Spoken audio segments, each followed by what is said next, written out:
guys, this is Selena and this is Pelikulectura. I know it's been a while since I last uploaded a video, and still, I know that this video is kind of long overdue.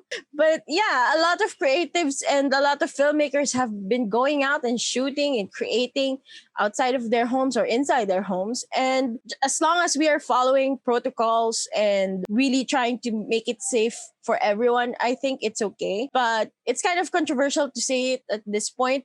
But honestly, humans are not meant to be kept under quarantine for too long.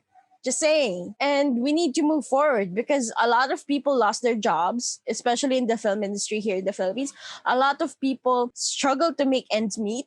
And for a lot of people, filmmaking and creating content and advertising, commercials, these are their livelihood.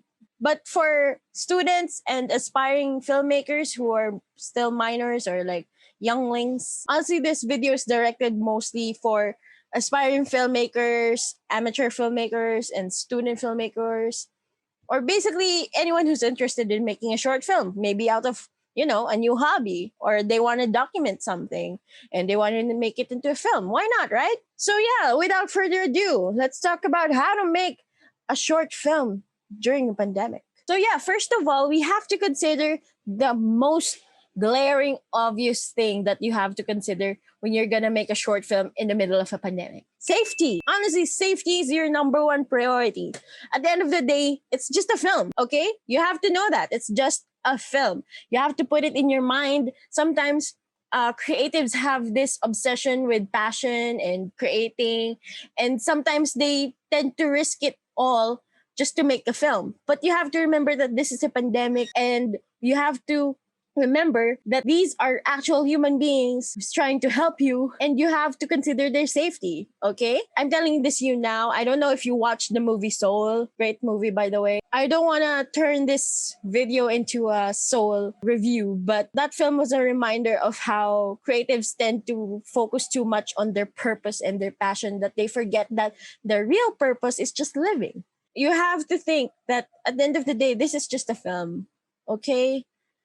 I believe that no film ever in history is more important than actual lives of human beings. But yes, we have to prioritize the safety of everyone in your crew, okay? And that means observing protocols, quarantine protocols. If you really can just shoot at home or like shoot it remotely, I highly encourage that you do.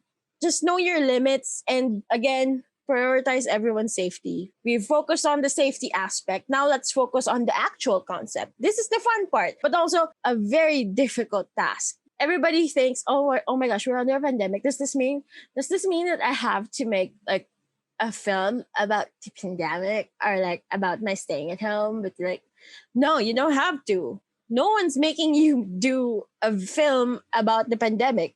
If you ask yourself, does living through a pandemic automatically mean that you need to make a film about it? Not necessarily, because you don't always have to hop on the trend. At the same time, it's also good to acknowledge that, yes, this is the current situation of our world right now, and this is what's happening. I'm not stopping you guys if that's your concept or whatever you have in mind. I'm just saying that you don't need to hop on the bandwagon or like the trend or what's current right now just because you want to make a short film for the sake of making a short film. This is an advice that I learned after graduating film school, but really it's a thing that I struggled with back in film school, that I always felt like I have to make something socially relevant, politically inclined, or like something that's very current. But at the end of the day, you have to look into yourself and ask yourself, what kind of film do I want to make in the first place? Like, am I making this concept because it's expected of me? By who? No one's expecting you to make a film unless you have an assignment or like whatever. But that's besides the point. But nobody's really trying to force you to make a short film about the pandemic unless you're joining contests and stuff like that. But again, that's besides the point. But yeah, you have to remember that at the end of the day, you tell stories that you want to tell, mate. And if you're out of stories or like you don't have no idea what to tell, try to look beyond yourself. If you're done introspecting, Why not try to go outside of yourself? Observe people around you, people outside if you go outside. Or maybe you can try telling stories about the what ifs or like endless possibilities that you can think of, really. It's just that I know it's very difficult to make a concept nowadays because it feels because sometimes it feels like everything's already been done. But you know, nothing's original. Everything's just like a pastiche of like everything else. Who knows, right? Limitations give birth to innovations, or so they say. Or maybe you can just experiment and see where it goes. It's endless possibilities, really. Let's pretend that you have a concept in mind, okay? Let's do that. So, yeah, now what? Where do you find a crew? Where do you find people to work with? Where do you find actors? The internet? No, seriously though. The internet is amazing. I've met a lot of creatives and I've worked with countless talented artists that I met online. I know that's like stranger danger, but it's kind of norm, don't you think? Just be careful. It reverts back to the first part. Safety above all else. So not just the virus, because sometimes people are the virus. But seriously, just be careful and be thorough with their background. Make sure that they're not like dummy accounts or whatever. And make sure they're genuinely interested in your project. Maybe they're aspiring filmmakers as well and they want to collaborate, or they're looking for projects that they want to be part of. So seriously, there are a lot of artists out there who are starting out. Collaborate and network for your life. Join groups, join workshops and master classes that create communities of like-minded people who are genuinely interested in making films. You'd be surprised how many people are so into making films lately, and or like if not making films, like writing films. You can collaborate with videographers who want to be cinematographers. You can ask fellow students, and if you're a student, you have like the advantage of like finding classmates who are genuinely interested in building their portfolio. It's an advantage to have like that kind of level of connection. Just make sure that you keep each other well respected. Also, don't be offended if somebody asks, okay, so how much are you paying me for? Don't be offended or be shocked if someone asks you that, because the pandemic is really hard on everyone and everybody's trying to make some extra money. And it's okay if you don't have like funds for your film. If you're generally like friends with your crew or like the people that you've collaborate with and they're genuinely interested in your work, maybe you can do an X deal. Like, okay, you help me with my project, I'll help you with yours. Be respectful and stick to your word, okay? Because respect is something super valuable in this industry, and kindness goes a long way. And if you're looking for funding for your film, I suggest you try looking for film grants. Here in the Philippines, there are some institutions who do that, like NCCA. I'm still not sure about how the process goes about, so maybe you can try looking it up and research it for yourself. And there's also international film grants. Like right now, Singapore is looking for short films to be produced. Funding is like a totally separate topic that even I am not super knowledgeable about. Okay, so let's pretend you already have your concept, your crew, and your funding. Now what? It's pre-production time. So if you haven't seen my video on the 5 stages of film production, yeah, I'll put the link below the description box and somewhere up here. So yeah, planning is still super essential, if not even more essential than previous times. I'm not sure, but yeah, it's still just as essential, if not even more essential stage when it comes to film production, because you have to be thorough about everything, especially now that with the protocols of the FDCP, Film Development Council of the Philippines, they have protocols on how to shoot remotely or how to shoot with contained or skeletal crew. You need to plan, you need to study all of that, you need to make sure that everyone's safe. You need to plan out everything, how it goes, and basically it's gonna be a lot of work, but the payoff is gonna be chef's kiss. Seriously, I genuinely believe that pre-production is the most crucial, most crucial part of filmmaking, because if you have like a really poor pre-production, expect that the production will be just as cluttered, if not even more messy. And of course, the one who will suffer is post-production, who will be the savior or the magician who's trying to fix everything. To avoid all of that hassle in the future, you focus on the now. So yeah, and of course you have to keep communicating with your team. Remember that when you make a film, it's a collaborative art. It's a marriage between the ideas of different kinds of people. And even if you're like the head of the project, if you're the producer, if you're the director and you want things done, communicate, but also be open to the ideas of other people around you. Remember that this is a collaborative project and you have to set your ego aside at some point, okay? But yeah, it's different if you're like a one man team or like a skeletal crew. But of course, just even then, you still have to communicate with those who are a part of your team. Because even one man productions need help sometimes, you know? But yeah, now moving forward, let's head to the production stage. Honestly, production is so fun until it's not.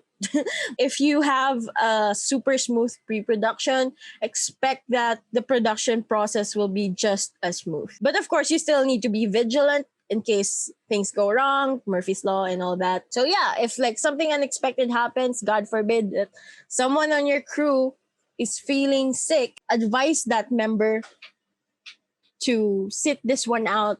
Or if it's an actor, try to revise the schedule and you need to work your way around it. You need to be considerate because the cost is too great if you push through with your shoot and risking everyone's lives in danger. And also, last thing, still try to avoid the fix it and post mentality because editors are not magicians, girl. They're not. And when I say avoid the fix it and post mentality, I mean if you can do it right, if you can shoot it right, then do it. Do it. So yeah, let's pretend that you're done with the shoot and you're excited to edit it, or maybe not. That depends. It happens. Let's move forward to the post-production process. So if you're like an amateur filmmaker and you don't have an editor or you're editing your film yourself, there are a lot of resources online that can help you with editing your film, especially if it needs like motion graphics and stuff like that, or maybe just simple guidelines on how to improve your editing. But if you're gonna do that, I suggest that you study first before even going to consider creating a film. But of course, you can always learn on the go. If you're that kind of person, then go for it.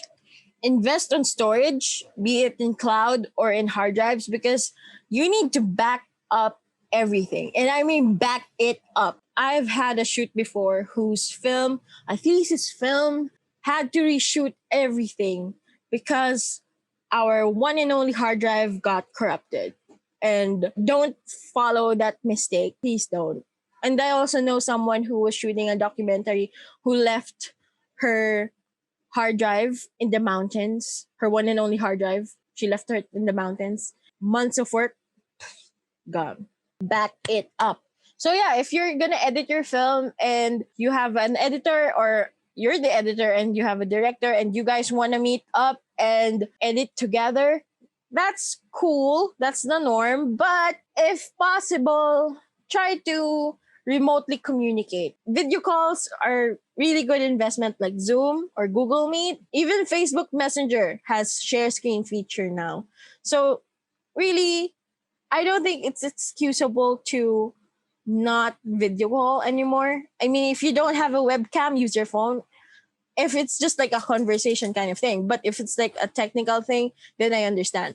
But if it's like just a regular call meeting, please, as much as possible, maximize our technology. Let's pretend that you're done with the film and you're done with the final cut. You've rendered, you've designed the trailer, you've designed the poster, and so on and so forth. That's awesome.